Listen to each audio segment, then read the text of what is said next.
नमस्कार, मी संस्कृती आणि आपण पाहत आहात नव मराठा। एसटीच्या भाडेवाढीनंतर रिक्षा आणि टॅक्सीची देखील भाडेवाढ झाली आहे।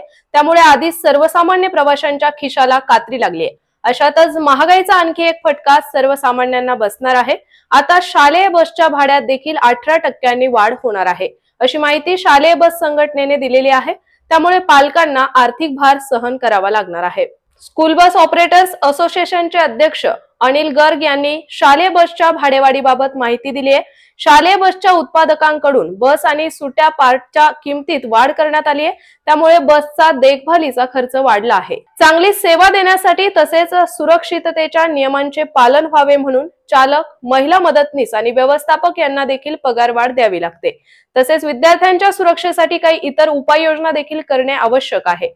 पार्किंग शुल्कात देखील वाढ झाली असून आरटीओचा दंड देखील वाढला आहे। त्यामुळे खर्चात भर पडली आहे, असे गर्ग यांनी सांगितले। तसेच आता सर्वच बाबींसाठी अधिकचे पैसे मोजावे लागत असल्याने खर्चाची पूर्तता करण्यासाठी शुल्कवाढ करणे हाच पर्याय होता। त्यामुळे शालेय बसची भाडेवाढ करण्याचा निर्णय घेतला आहे।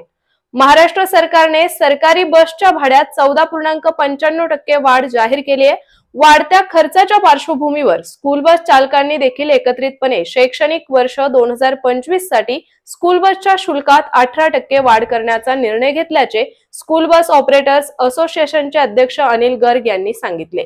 तर अशाच माहितीपूर्ण बातम्यांसाठी चॅनलला सबस्क्राइब नक्की करा।